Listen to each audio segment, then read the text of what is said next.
at almahdi.edu/donate. Tonight's program is sponsored on behalf of the marhumin displayed on the TV screens. Please can we recite a Surah Fatiha for these and all other marhumins.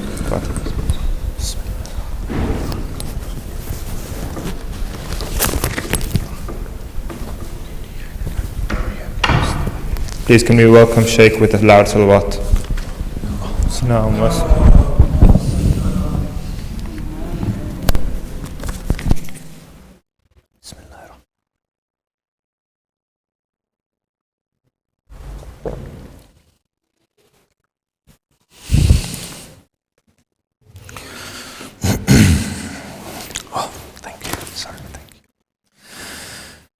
رحم الله من قرأ الفاتحة. بسم الله الرحمن الرحيم.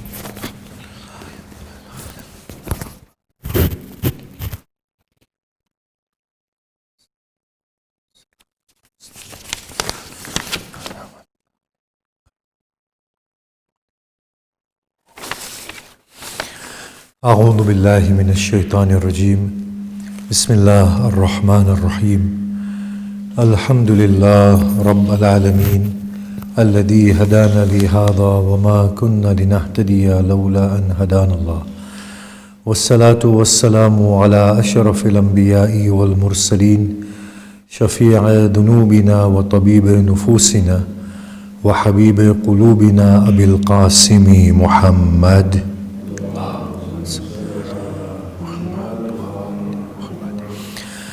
وأهله الطيبين الطاهرين المعصومين المظلومين وأصحابه المنتجبين ومن تبعهم بإحسان إلى قيام يوم الدين. بسم الله الرحمن الرحيم. رب اشرح لي صدري ويسر لي أمري واحلل عقدة من لساني يفقه قولي. أما بعد، السلام عليكم جميعا ورحمة الله وبركاته. أعظم الله أجورنا وأجوركم بمسابنا بأبي عبد الله الحسين عليه الصلاة والسلام.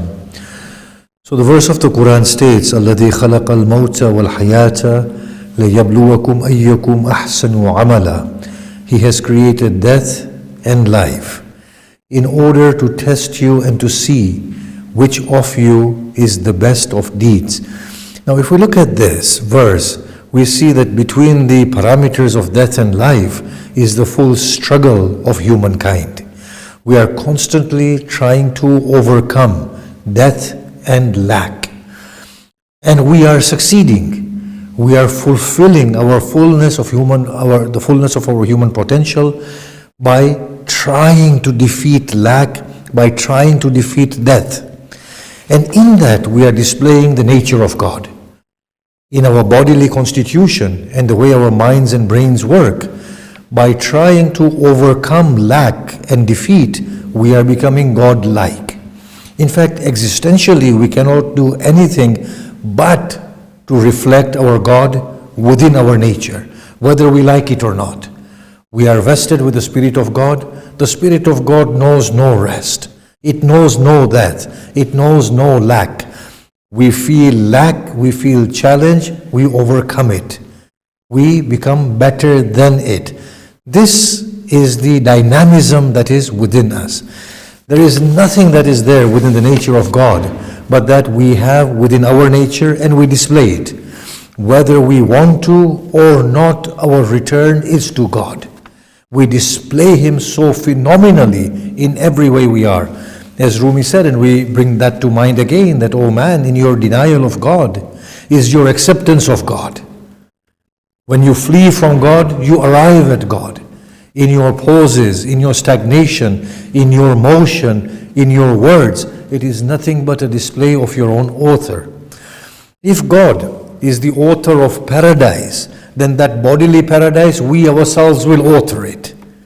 If God cures sickness, we will cure sickness. If God creates light, we will create light. We are infused with that beautiful nature of God that knows no arrest and knows no rest. It cannot be stopped. It cannot be arrested. It will move on. Even without knowing, we are displaying God in this beautiful dynamics that is there on the face of this earth. We don't even know we are doing this, but we are. And beyond paradise, we go to the most subtle nature of God. Giving life, we give life. Dispelling poverty, we dispel poverty. Dispelling injustice and establishing social justice, dispelling injustice and establishing social justice, we are doing all of these things in the nature of God. However, this is the outer motion, and it is inevitable for us to behave in this way. We are supposed to arrive at a ripened state of becoming the stewards of God on the face of this earth. As God nurtures, we too are expected to nurture. But in any case, that is the bodily facet and the bodily activity of the human existence. What about the other verse?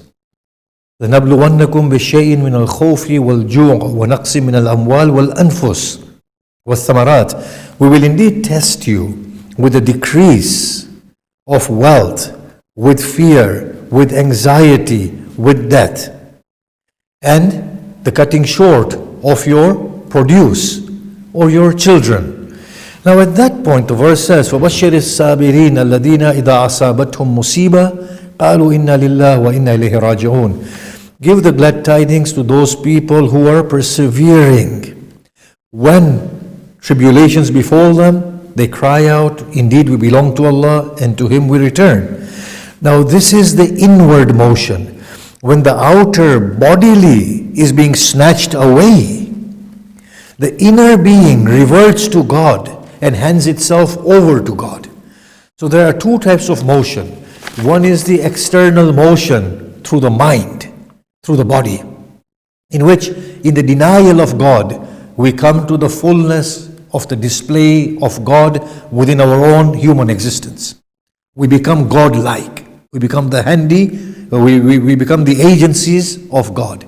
But in the inner world, when the outer world is being snatched away, when our produce doesn't yield, when our lives are being taken away, when we fall sick, when fear grips us, the inner being is supposed to tend meaningfully to God and to say, indeed, I belong to Allah and to Allah is my return. This is how the body and the spirited part are supposed to coexist simultaneously, both of them attaining their purpose. The body is supposed to defy limits, but the inner being is not supposed to be attached to the body. It defies limits through God. Internally, as the bodily is snatched away, we become more and more spirited from within. This is supposed to be the whole role of a human being within the worldly life.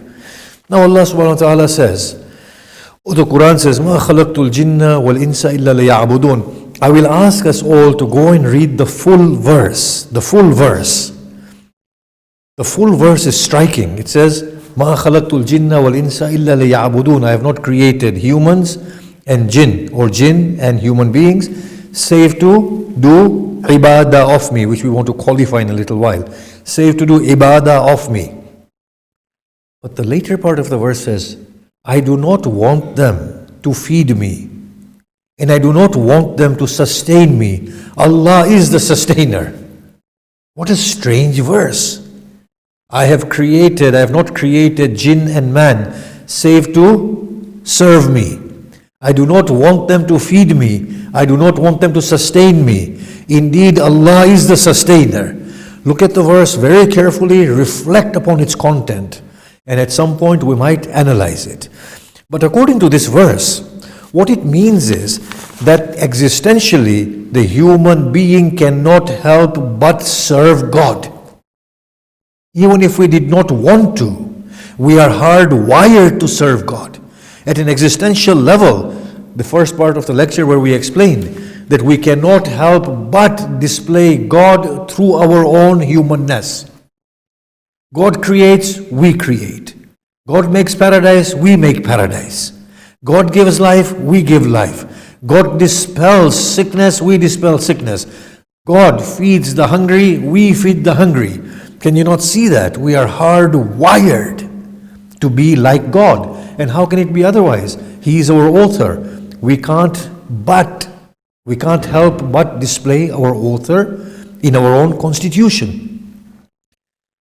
But then this ibadah of God, which is an existential thing, whether we like it or not, is supposed to take on a very serious and a deeper meaning as far as we are concerned in terms of finding that deeper meaning that sustains our life, a meaningful life. Here now, as people of religion, we say we have to do ibadah. Now ibadah, if you look at ibadah in its original sense, it does not only mean worship. It does not only mean devotion, it means service.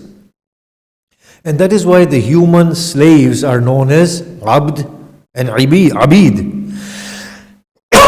Because they are subservient. They serve the other one. Now if this ibadah is not understood accurately, then the return to God through serving God becomes a very bodily activity. As a slave serves the master, but the slave's mind is not in service of the master, nor is the slave's soul in service of the master. The slave's limbs are in service of the master. That is the first rank of ibadah, the bodily service.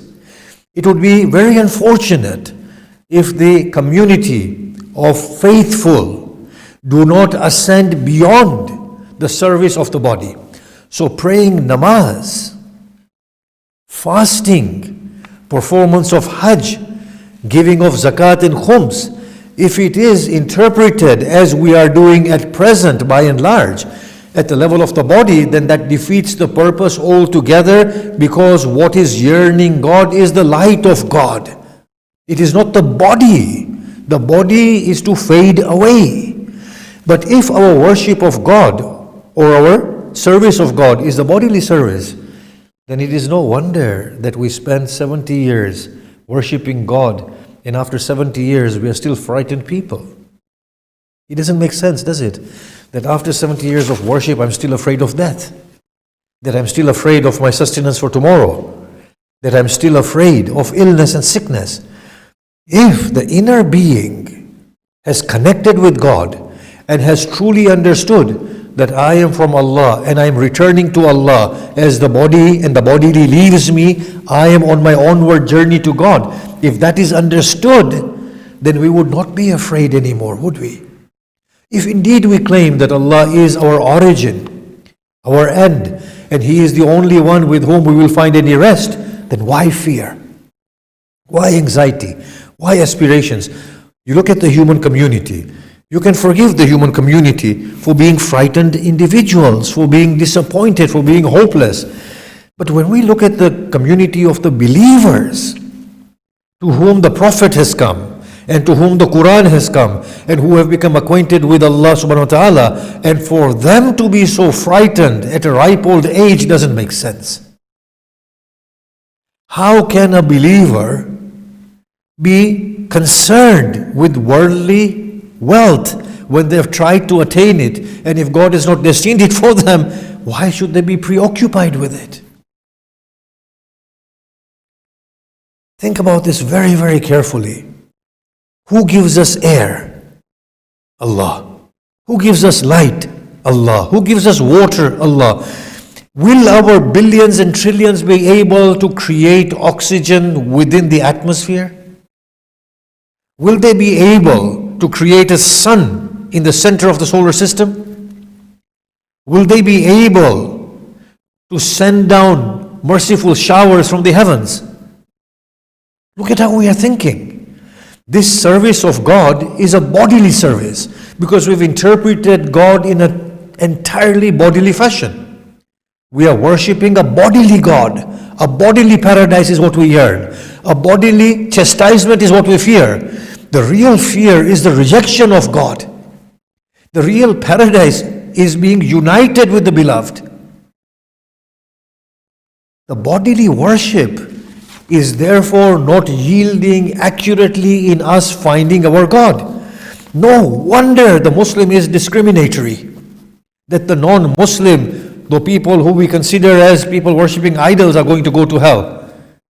If we were in connection with the beloved, then that thought would not even occur to us. It is only because we are bodily. Now, if you look at our devotional practices, they are splendid. They are means for our arrival at God. But as opposed to that, they are not initiating the inner being in the understanding of God and in the beauty of God. They have become physical ends within themselves. So we find, we go to Hajj. Hajj means to intend God. We go to Hajj and we check our fatwa books as a tick box exercise to say, I've done this, I've done this, I've done this, I've done this, and therefore my Hajj is executed. But then you ask yourself, did I find my God? Did I find Him? The answer is no. I went round the house, I ran between Safa and Marwa, I went in that scorching heat in which the mosquitoes devoured me. Then I threw stones at the shaitan and he threw 7 stones back at me. I've come back, I've done my Hajj. But your Hajj means to meet with Allah. Have you met with Allah? Is your heart contented now that you've arrived at your destiny? Are you ready to die now and meet with Him? Oh no, I went to Hajj to ask for a greater life, so I can go back to Hajj and do it all over again. This is when we reduce the devotion of God to the body. Now, the bodily ibadah is meant to be a discipline to awaken the mind. And the mind is supposed to trigger the inner soul.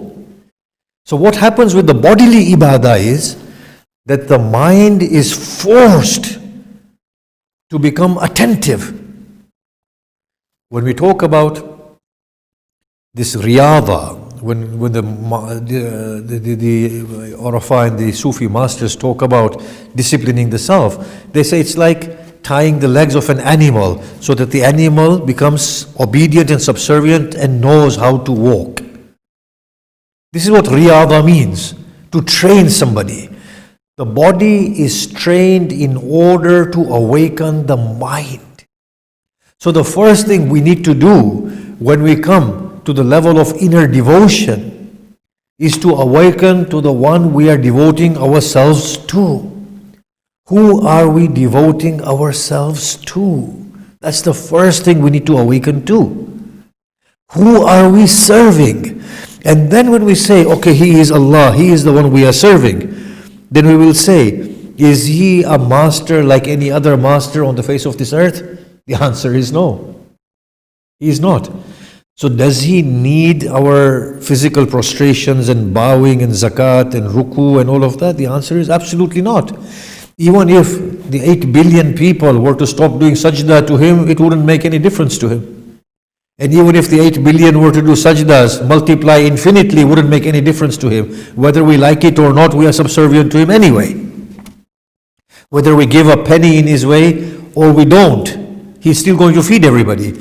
How beautifully Hussein expresses the sentiment. He says, "Oh Allah, what sort of God are you that you give me before I ask? After giving me, you ask me to loan you a little bit of what you have given me. With a heavy heart, I give you something of what you have given me. With a smile, you accept it. Multiply it 70 times over and give it back to me." So the first thing we need to know is that God does not need these sajdas. He does not need this ruku. So the second thing we need to ask is, well, what does God want? When we look at God in the Quran, Allah says in Surah Al-Hajj that this animal that you sacrifice, neither its blood nor its flesh, none of it is coming to God. What comes to God is that inner piety hidden within your hearts. That is what is coming to God. So what does God want? God wants me to turn to Him through those postures. Those postures are of no value in and of themselves. You perform the perfect sajda and stay there for 10 minutes.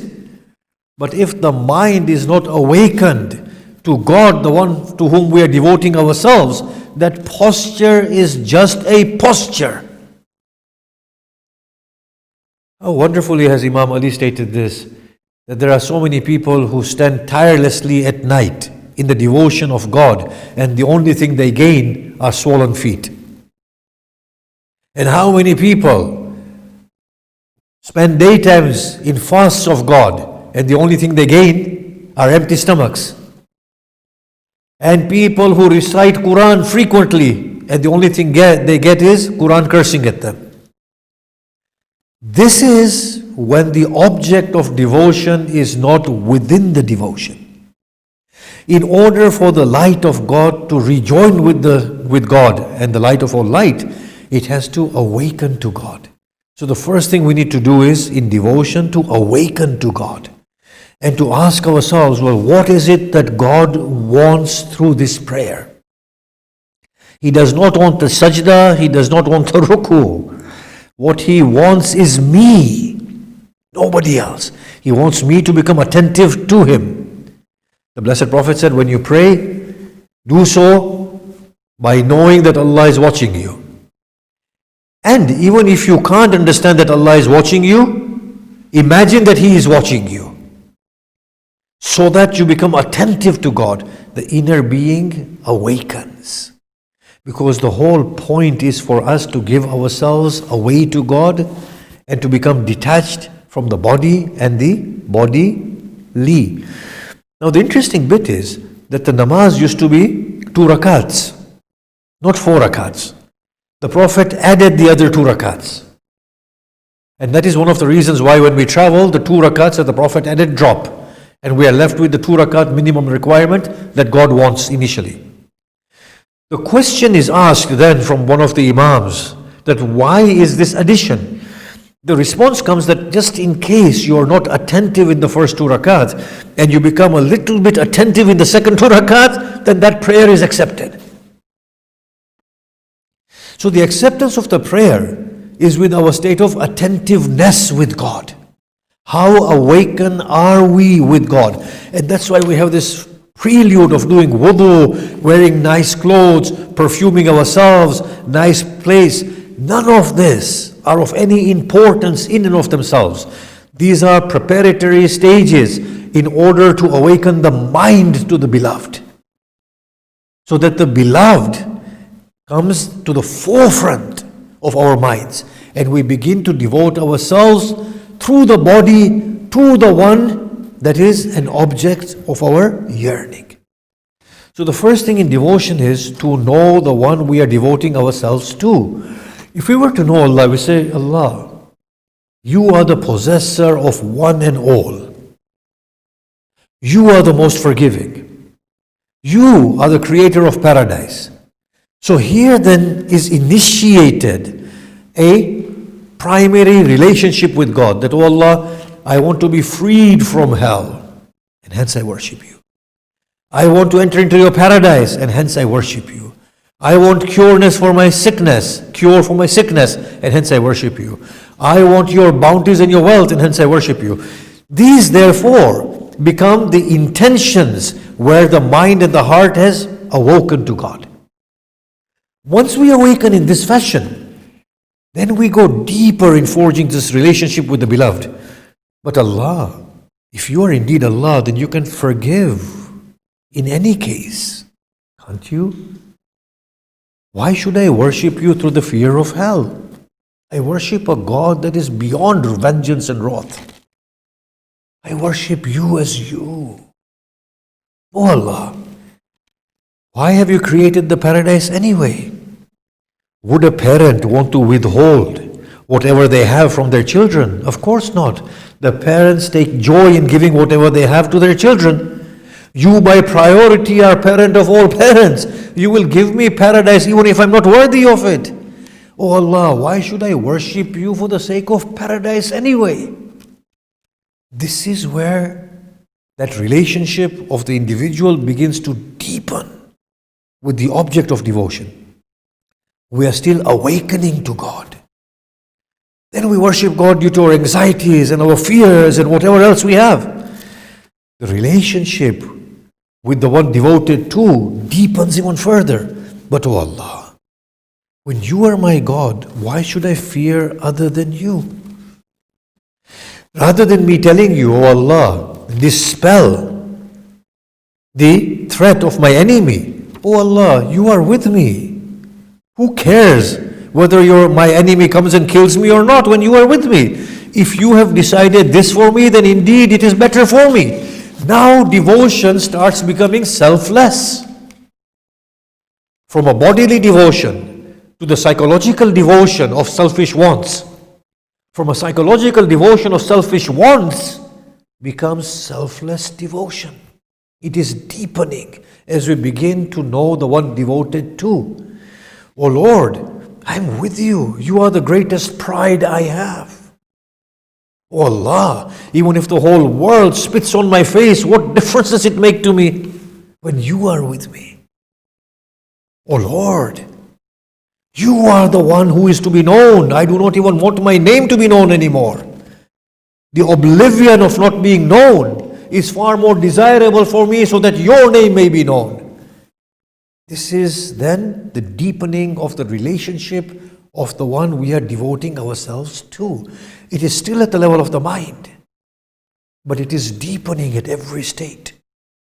Now, when we walk away from the practice of devotion, what happens is that the presence of God remains.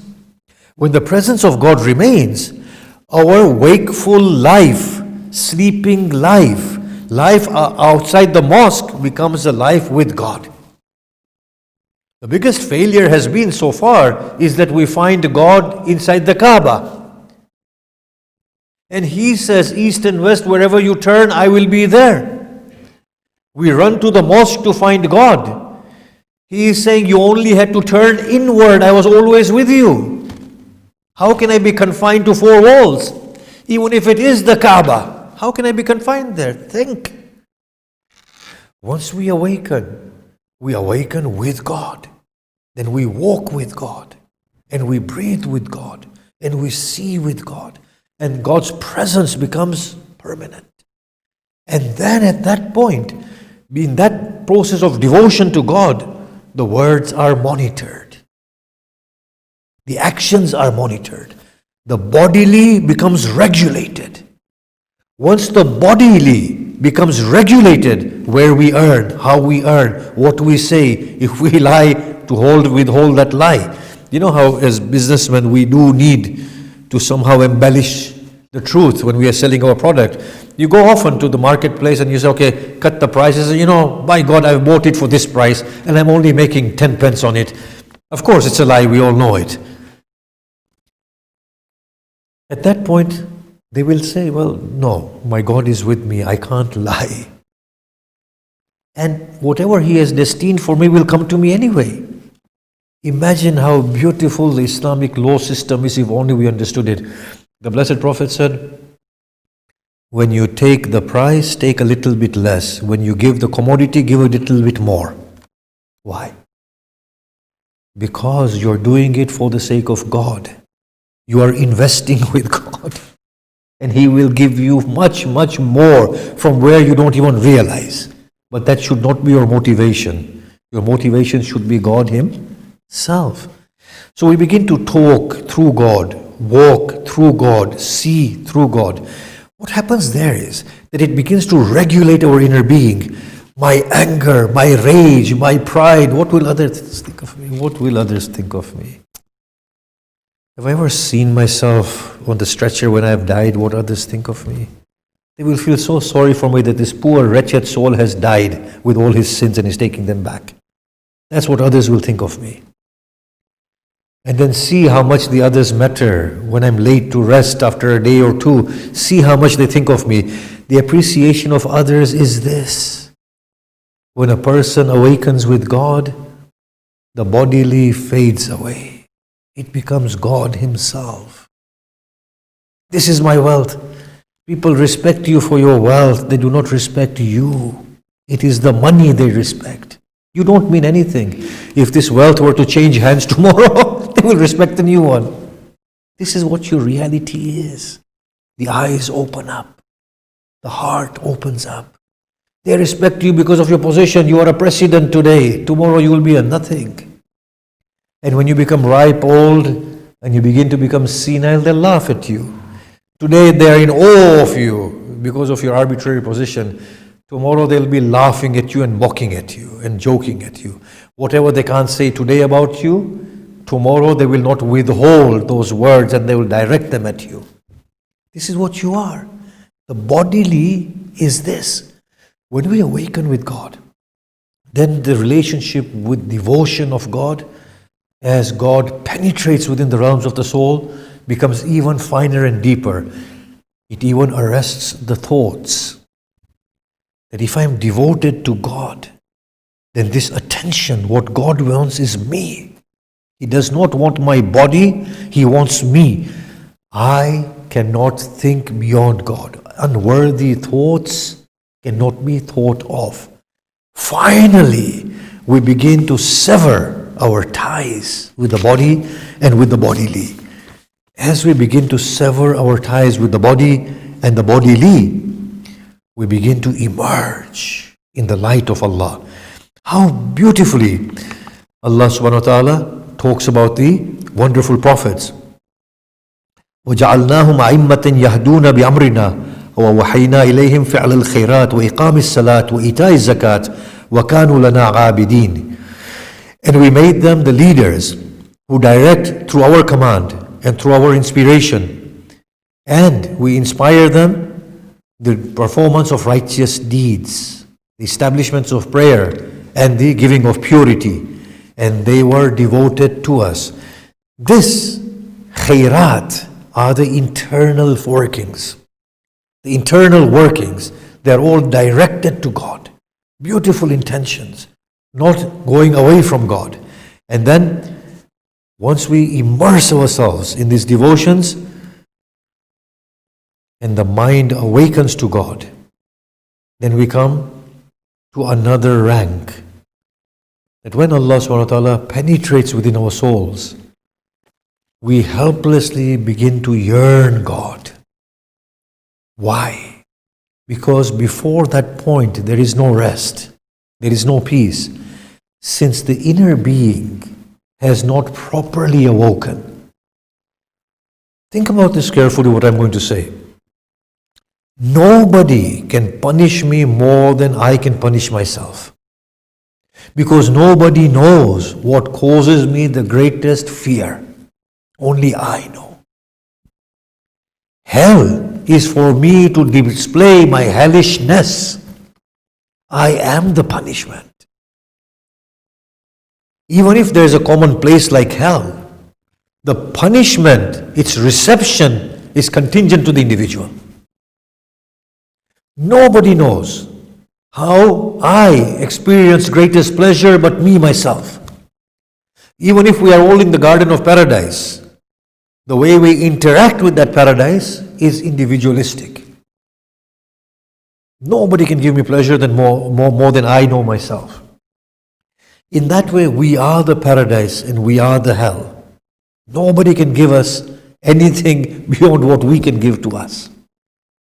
In the final analysis, we come to this point that until we are alienated to ourselves, we cannot find any rest.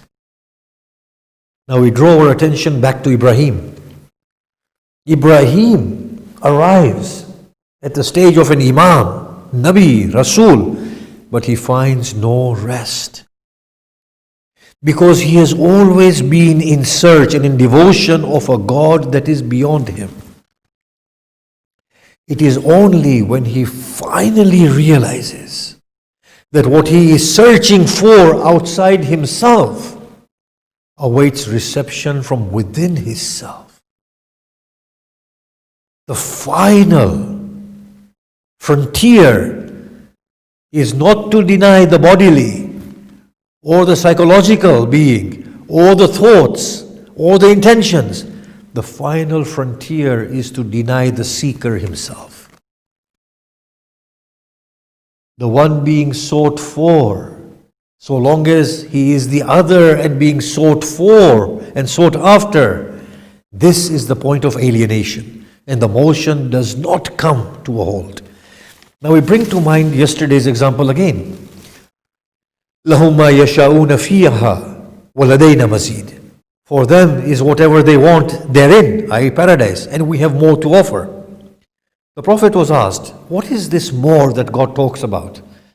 The Prophet replies, and our Urafah quote this in their books, and some of them are grand ulama, that in paradise, God from time to time will give a glimpse of His divinity to the inhabitants of paradise. When He gives a glimpse of His divinity to the inhabitants of paradise, they will become inadvertent of paradise and its bounties. They will forget paradise and its bounties. They will become totally immersed within the radiance of the divine, the beauty and the splendor of God. And when God will move away His radiance, they will feel a sense of lack and unfulfillment within the depths of their hearts. Then they will live in paradise, yearning and in desire for the next glimpse from God. Who says paradise is the end? Paradise, the bodily paradise, means nothing to the light that is internally there. Even the paradise of the mind will not suffice. The hadith says anybody with an iota of ego within their soul will not enter into paradise, even after removal of arrogance. If the heart has not yielded accurately to God, paradise shall become a place of restlessness. Although the people will rejoice in their paradise before God gives a glimpse of His beauty. But once God gives a glimpse of His radiance, paradise will become an unfulfilling place. When we come to this level in the devotion of the One, there then opens the door to the absolute level of devotion, where the devotee loses him or herself within the object of devotion, where the I-ness fades away, where I am no longer, I am not worshipping you for your paradise, neither for your hell, neither for popularity, neither for wealth, neither for your pleasure. I am worshipping you in order for you to remove me from myself. O Allah, end the game. Relieve me of myself. Part the final curtain. Destroy me. It is that destruction that we yield within the beloved in the final analysis.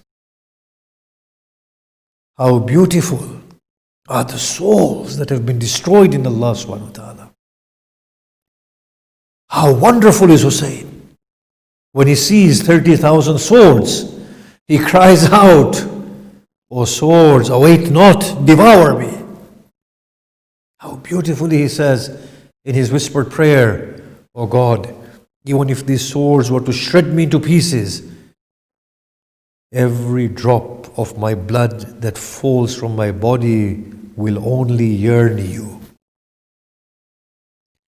When this love deepens with the one being devoted to, language of love knows nothing but destruction. The lover always tries to melt away in the beloved. Always, without fail. We become like the object of our love. It can't be otherwise. We begin to emulate the one we love.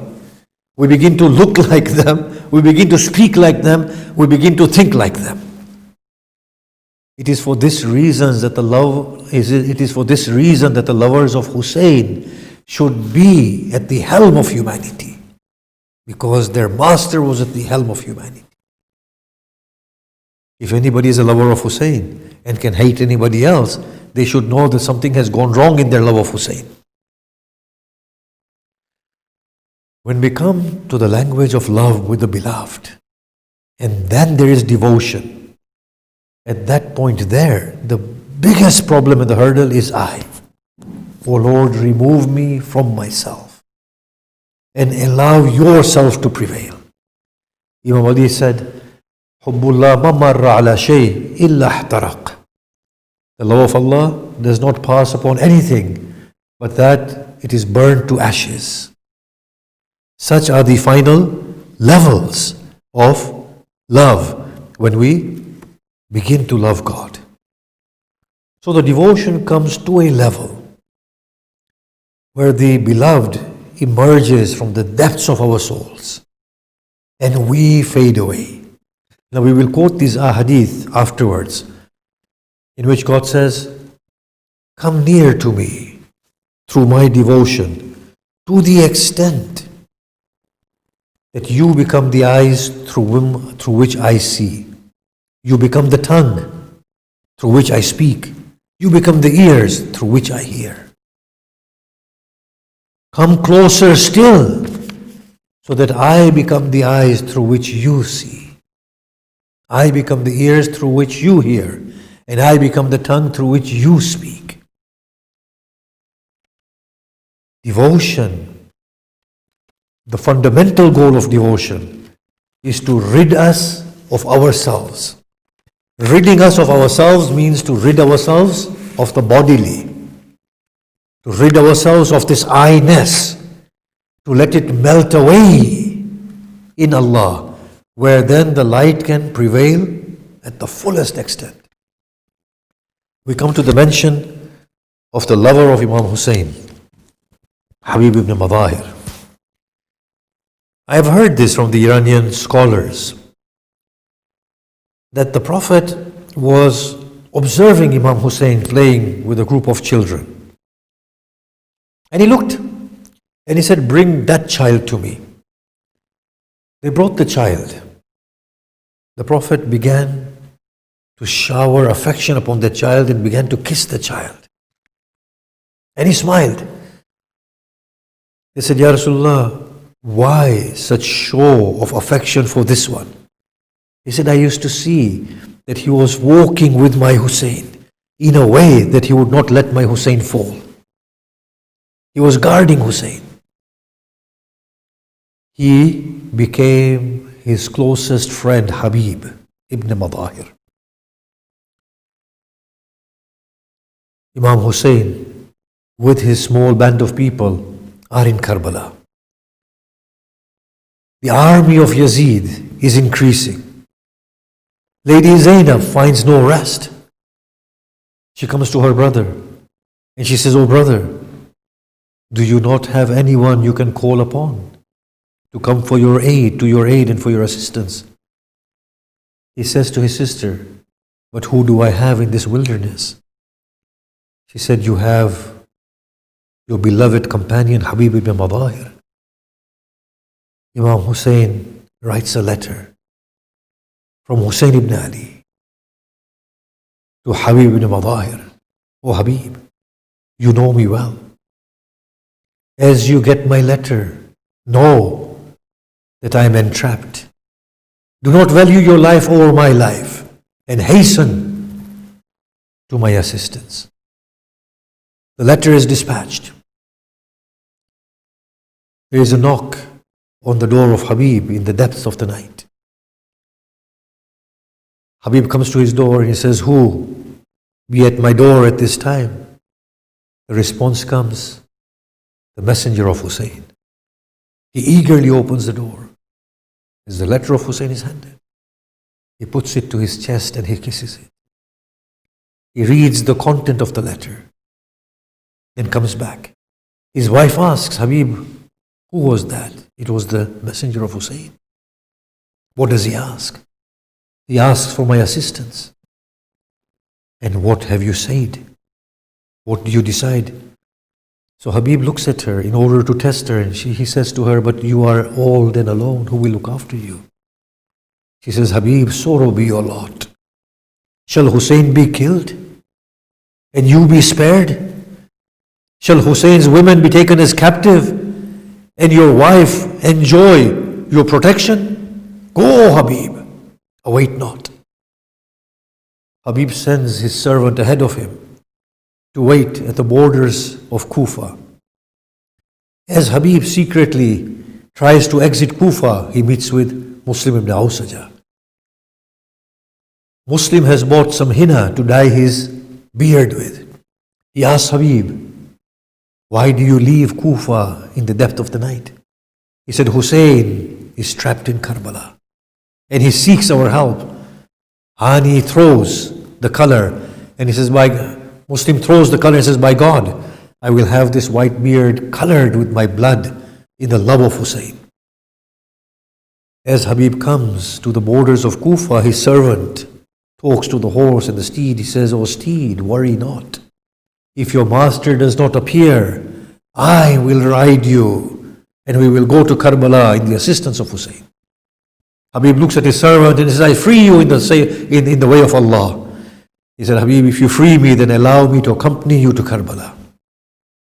They set off towards Karbala. Imam Hussein hands over the standards of the army, but he keeps one to himself. Everybody is desirous for that standard. Imam does not give it to anybody. He says, the bearer of the standard is soon to arrive. From afar they see rising dust raised by the galloping of a horse. Imam smiles and said, this is he. Habib appears. He looks at Hussein. He says, O Hussein, even though I have become old and I have withered away, as soon as I see you, youthful blood begins to flow within my veins. There is commotion in the camp of Hussein. Lady Zainab asks, why is there this joy and commotion? Habib, Hussein's childhood friend, has come. Zainab sends her salutations. When Habib hears the salutation, he cries out, he says, for helplessness, that you are trapped in this wilderness. The battle commences. Abu Thumama comes to Imam Hussein and he says, O Hussein, it is time for Dhuhr prayers. Imam Hussein looks at the sky and he says, you have reminded me of prayers. May Allah raise you with the people who uphold their prayers. Imam said, ask them for respite so that we may attend to our prayers. Habib comes to Imam and he says, O Hussein, I wish to pray these prayers behind your grandfather. Allow me to fight with your enemies. Hussein says, Habib, so be it. Habib mounts an attack. He says, even though I am old, yet my sword shall not hesitate in tearing you into pieces in the defense of my Imam. Habib is surrounded. He is brought to the ground. When Habib tries to stand, a sword is struck upon his blessed head. As the sword is struck upon him, he cries out, O Hussein, peace be with you. Hamid ibn Muslim says that I saw hopelessness on the face of Hussein that I have not seen before that time. Hussein runs to the body of Habib and he says, O Habib, do you leave me? Habib breaks into a smile. He says, O Hussein, this is your grandfather. He quenches me with the goblets of Kawthar and says to me to tell you, O Hussein, await not, hasten to me, for I eagerly await you. ألا لعنة الله على القوم الظالمين وسيعلم الذين ظلموا أي منقلب ينقلبون إلهي إن نسألك بحق الحسين وجده وأبي وأمه وأخيه وتسعة المعصومين من ذريته وبنيه. ماتم يا حسين. حسين يا حسين يا حسين يا حسين يا حسين يا حسين करते थे server बुका. صلوات على محمد وآل محمد. اللهم صل على محمد وآل محمد. Spirit of Hussein, guide us through your way. In every trial we face, to reach God in your way. Oh, lonely hearts, broken by the pain, Oh, every tear calls out Hussein's name. Every single tear reminds us of Hussein's name. Every tortured face holds a sacred place. Every tortured face holds a sacred place. Spirit of Hussein, guide us through your way. In every trial we face, to reach God in your way. O tearful ones, can you see the babe? Can you see his smile? Witness for a while. Can you see your sons born unto your wives? Can you hear their cries, see tears in their eyes?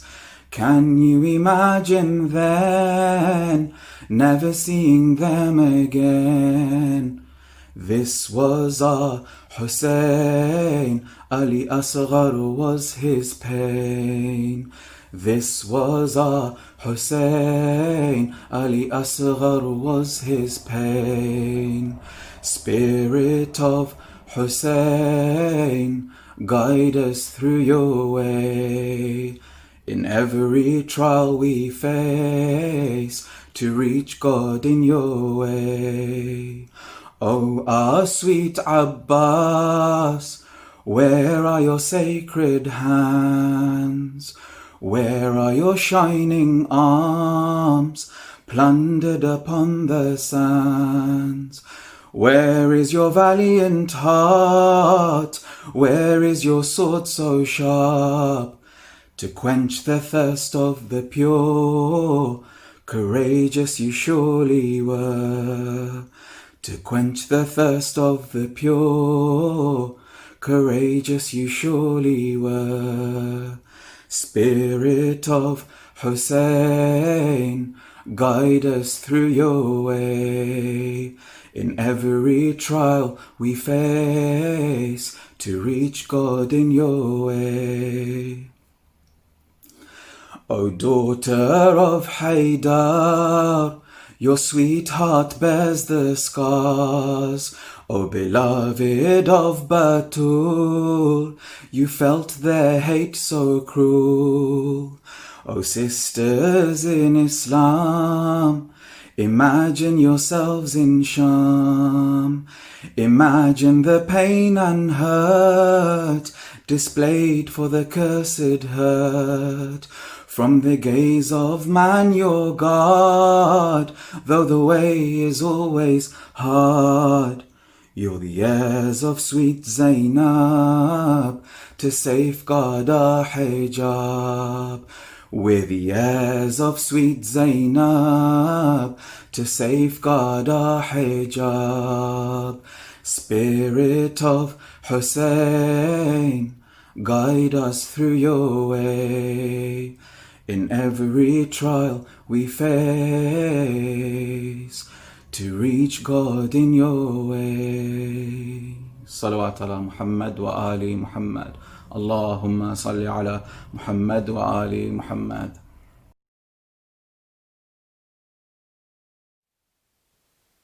العالمين.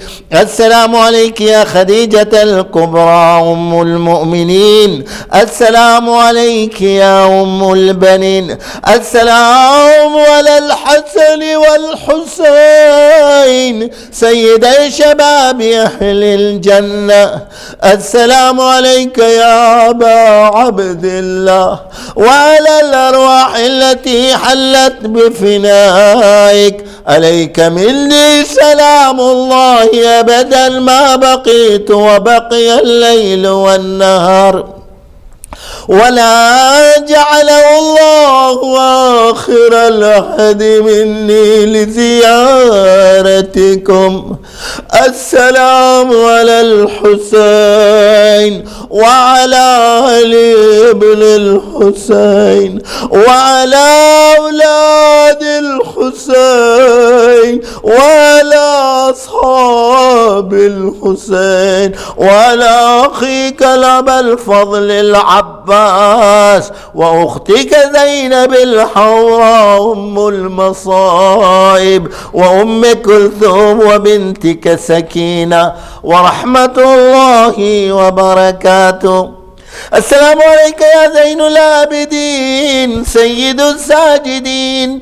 السلام عليك يا باقر العلم النبيين الأولين والآخرين. السلام عليك يا جعفر صادق المصدق. السلام عليك يا موسى كاظم الباب الحوائج. السلام عليك يا غريب الغرباء وبعيد المدى.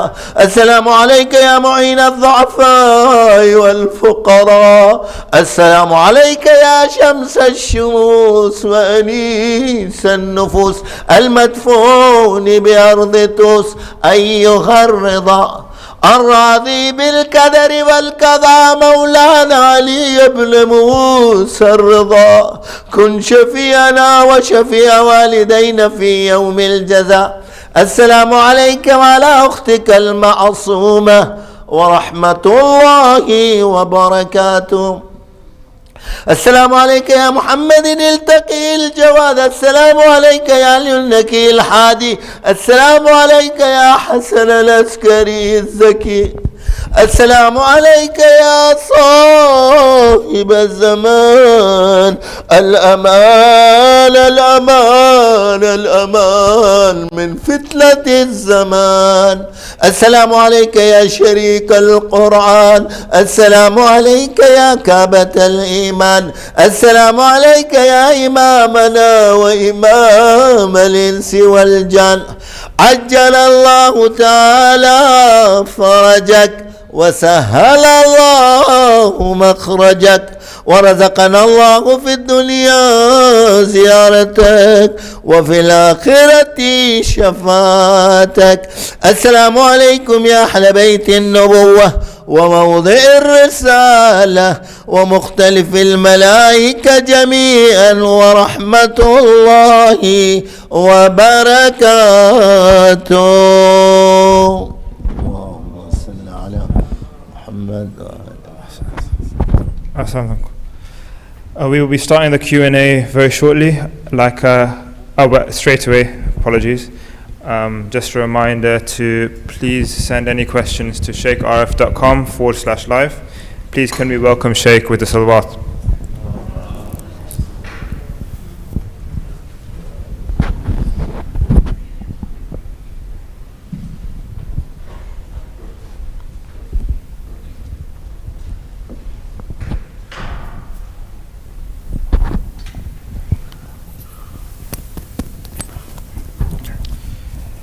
You said that we had made a pledge to Allah before coming here, but the question still remains, why did Allah create us in the first place before we came to earth? You see, it's a phenomenal question, because no matter how you explain it, it goes back. Well, why? Well, why? Well, why? In the final analysis, we have to end and to say, it is nothing but the display of God Himself. The display of one untarnished beauty and reality itself. Yeah? So, if we can just understand that it's that overwhelming I am. It's God's I that is awakening in all of us and it's crying out in all of us. I don't know how many cycles it's taken, from whence it's arisen, where it will end. It's a huge mystery. All we know is a constant search to rejoin with that origin and to fade away, to explore who I am. Yeah. It's a phenomenal question, that is. Salam, you mentioned there are different levels of Qiyamah. Could you please share your knowledge on this? Thank you very much. So, when we look at the religious literature, we find that there are other species prior to us coming on the face of this earth, but they experienced their qiyamah. So they've been dealt with. They've gone and other species have come, and they've gone and others have come. So in that way, many different human type species are coming, performing their roles and going away.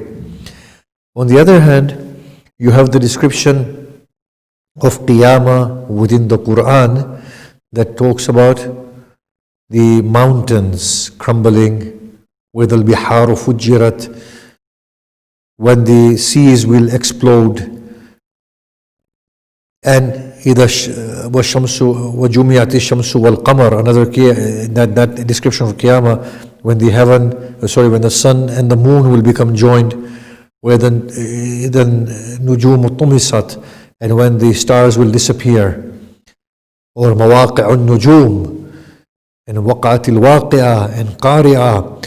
We are finding that there's a cosmic level of Qiyamah as well. The Qiyamah of species, the Qiyamah of the solar system, the Qiyamah of maybe the galaxy and the cosmos in which we have existed. كما بدأنا أول خلق نعيده, as we initiated the initial creation, we will cause it to reverse and revert. So we find the cosmic Qiyamah.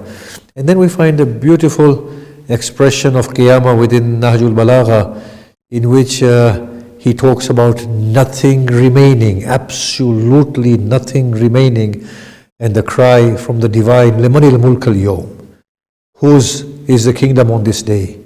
And the response is from he himself, لِلَّهِ وَحِدِ الْقَهَارِ, for Allah, the one, the overpowering. So there are a variety of levels of Qiyamah. Now, one of the descriptions of Qiyamah is سَعِكَ مَنْ فِي السَّمَاوَاتِ وَالْأَرْضِ, and when that hour comes, or when that trumpet is blown, everyone within the heavens and the earth shall fall, apart from those God wills. So there are exceptions being made here. And then there's a level of Qiyamah in which there is no exception. Yeah?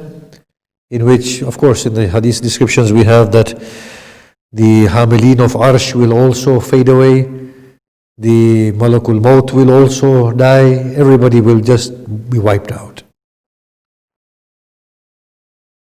If there is nothing other than God, where do we go if we don't go to God after we die? Where what? Where do we go if we don't go to God after we die?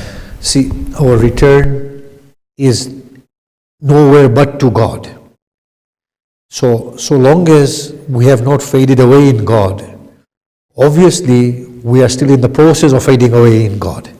Yes? So if you look at the description of hell, لَابِثِينَ فِيهَا أَحْقَابًا, staying in hell for lengthy periods of time. Obviously they are purged from their egos and their arrogance and their sin. Sin means the I-ness. I-ness is the sin. I-ness is the veil. That is the biggest demon that is there. We're going to talk about it over the next few days. And until we are not relieved of that, we do not experience the already pre-existing union with God. So if we don't go to God, we still go to God in terms of the process of finding God, even if that be within hell. Now there is a hadith that the Sufis quote, but I do understand that the Muhaddithin would have a difficulty with this, and that is that eventually God will forgive Shaitan himself. Yeah? It's a hadith from the Prophet. What are the practical advices and application to work on the ego? How do we overcome it? I think what the Blessed Prophet said, he said, think of death often. Keep that as a yardstick. It will do away with arrogance. It will do away with possessions. It will do away with prestige. It will do away with enmity. It will not spare anything. Think frequently about death and what happens at that point. That loneliness, state of helplessness, and the terror that comes upon the individual when they find that they're going to a place in which they have no control. They have no ownership. They have no friends. and the way they have behaved in this world may become a huge burden for them to bear. When they wrong others, it's a burden. When they behave in arrogance, it's a burden. When they want the appreciation and validation of each other, it's a burden. So think of that. It is sufficient to bring the mind into focus. The Prophet advised this. The question: How can we rid of ourselves of the ego and forgive the ones who have hurt us, especially toxic people? Did the prophets not forgive but also avoid these people? So there is one thing. If one thing is forgiveness and the other thing is being wise. So when people wrong us, we feel hurt. But if we are unable to let it go, then we are holding that hurt within us. As we hold that hurt within us, the ego becomes more constricted. The I-ness prevails. And that becomes the veil from God. So when somebody wrongs us, it is an opportunity for us to forgive, to break the ego and the I-ness. But when we hold it in our hearts, that wrong that they did becomes a wrong that we perpetuate within ourselves. Hating, having ill feelings, not being able to forgive. This is then punishing the self by the self. So if we were wise people, we would know that actually that act of hurt in the first instance was an opportunity for me to let go of my ego, an opportunity from God for me to break and love the enemy. But what happened was that opportunity came and I have converted it into something quite demonic. So Allah gave me wealth in order to live and to cater for the creatures of God. What I have done is I have begun to hoard it. So that wealth was an opportunity, it's now become a damnation for me. So that hurt that came to me was an opportunity for me to break my ego. But I have reinforced the ego by holding it in. That wrong that the initial person did was nothing. The real wrong is what I'm doing to myself. Yes? That would then make us wise to let it go. However, once we let go of the hurt and we forgive, we know that that person has certain tendencies with which I can't cope. And it really annoys me or irritates me or offends me. So in that case, you can be streetwise and keep your distance. So you can forgive and still keep a distance until you become mature enough and strong enough to then remove the distance. But when you feel you can control yourself. But all of this has to be done with a very clean, genuine, godly intention. What is the difference between God and us? Are we not the same? So, because there is this sense of God as God and me as me. I am not the mountain, I am not the birds, I am not the trees, I do not feel I am the 8 billion people around, then that is the huge difference. That the ocean as the ocean and the wave and the ripple as the wave and the ripple. That is the difference. For us to claim we are something is a false statement because we are not. We have to claim He is. And for Him to prevail, we have to relent and let ourselves go. But we do not become Him. We merely allow Him to claim His own glorious self. So I'll give that analogy again. The wave, no matter how momentous the wave is, it can never be the ocean. Once it relents and becomes calm and fades away in the ocean, it will never be able to claim, I am the ocean. It will always be the ocean that claims, I am. Basically, the motion of my finger cannot claim that it is me. Yeah? Check. We will finish the Q&A for today. Again, a reminder, refreshments will be at the back. Please can we recite a Surah Fatihah for